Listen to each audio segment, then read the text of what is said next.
Selamat pagi, saudara-saudari terkasih di dalam Tuhan Yesus Kristus. Hari baru adalah kesempatan baru untuk berharap kepada Tuhan. Walau kita tidak tahu apa yang akan terjadi hari ini, kita tahu satu hal yang pasti, Tuhan kita adalah Tuhan yang mendengarkan doa. Sebelum lebih jauh, mari kita bersatu di dalam doa. Bapa yang baik, terima kasih untuk pagi ini. Terima kasih untuk hidup yang Engkau percayakan. Sebelum kami menjalani hari ini, tuntun kami melalui firman-Mu agar kami belajar mengarahkan pandangan hanya kepadamu. Dalam nama Yesus kami berdoa. Haleluya, amin. Renungan pagi ini terambil dari kitab Mika pasal 7 ayat 7. Tetapi aku akan menantikan Tuhan, akan menanti Tuhan yang menyelamatkan aku, Tuhanku akan mendengarkan aku. Dalam kehidupan, ada kalanya kita merasa sendiri, doa seolah tidak dijawab, dan keadaan tampak tidak berpihak. Namun Nabi Mika memberikan teladan iman yang indah. Aku akan menantikan Tuhan. Menanti Tuhan bukanlah sikap pasif, melainkan tanda keyakinan bahwa Tuhan setia menolong. Mari kita belajar dari firman ini melalui 3 kebenaran. Pertama, menanti Tuhan adalah tanda iman. Dunia modern mengajarkan kita untuk terburu-buru, cepat mengambil keputusan, dan mencari jalan instan. Tetapi Tuhan ingin kita belajar berjalan sesuai iramanya. Dengan menanti, kita dilatih untuk tidak panik ketika jawaban doa belum datang, melainkan mempercayai bahwa di balik waktu tunggu itu ada maksud indah. Seperti seorang petani menunggu hasil panen, demikian juga orang beriman menunggu Tuhan dengan penuh keyakinan bahwa pada akhirnya kebaikan Tuhan akan nyata. Kedua, Tuhan yang menyelamatkan tidak pernah terlambat. Mika menegaskan bahwa Tuhan adalah Tuhan yang menyelamatkan. Penyelamatan Tuhan tidak hanya berbicara tentang kehidupan kekal, tetapi juga pertolongannya dalam kehidupan sehari-hari. Ketika kita merasa buntu, Tuhan mampu membuka jalan. Ketika kita jatuh, Dia mampu mengangkat kita kembali.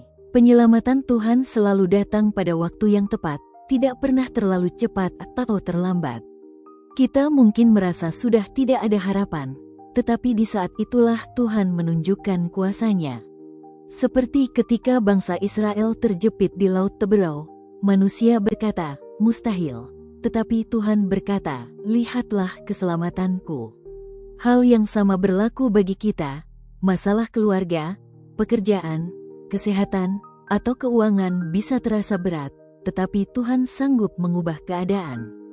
Pertolongannya tidak selalu sesuai dengan cara kita bayangkan, tetapi selalu tepat dan mendatangkan kebaikan. Ketiga, Tuhan mendengarkan doa kita. Ayat ini menutup dengan kepastian, Tuhanku akan mendengarkan aku. Ini adalah janji yang menguatkan. Doa kita tidak pernah sia-sia. Walaupun jawaban Tuhan mungkin berbeda dari keinginan kita, Ia selalu mendengarkan, dan yang Ia berikan adalah yang terbaik. Lebih dalam lagi, ayat ini menegaskan bahwa kita punya Tuhan yang pribadi, bukan Tuhan yang jauh. Kata Tuhanku menunjukkan hubungan yang dekat dan penuh kasih. Ia bukan hanya mendengar doa orang lain, tetapi doa kita secara pribadi. Bahkan sebelum kata-kata kita terucap, Tuhan sudah mengetahuinya. Maka, jangan pernah berhenti berdoa. Mungkin jawabannya adalah, ya, mungkin tidak, atau bisa juga, tunggu. Tetapi yang pasti, Tuhan mendengar setiap keluh kesah dan pujian kita. Ia menaruh perhatian, karena kita adalah anak-anak yang dikasihi-Nya. Jadi, dari Mika pasal 7 ayat 7, kita belajar bahwa hidup orang percaya tidak pernah lepas dari penantian, tantangan, dan doa. Namun, dalam semua itu, kita diminta untuk tetap menaruh iman kepada Tuhan. Menanti bukan tanda kelemahan, melainkan tanda iman yang dewasa. Pertolongan Tuhan selalu datang tepat waktu, sehingga kita tidak perlu cemas menghadapi hari-hari yang sulit. Dan yang paling indah, kita memiliki kepastian bahwa doa kita didengar oleh Allah. Amin. Mari kita berdoa. Bapa yang penuh kasih, terima kasih untuk firman-Mu pagi ini yang mengingatkan kami untuk selalu menanti Engkau dengan iman, percaya bahwa pertolongan-Mu tidak pernah terlambat, dan yakin bahwa doa kami selalu Engkau dengarkan. Kami serahkan hari ini ke dalam tangan-Mu.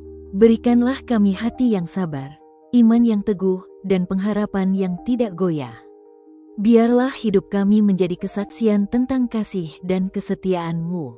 Dalam nama Tuhan Yesus Kristus, kami berdoa dan mengucap syukur. Haleluya. Amin. Demikian renungan untuk kita pagi hari ini. Tuhan Yesus memberkati. Shalom.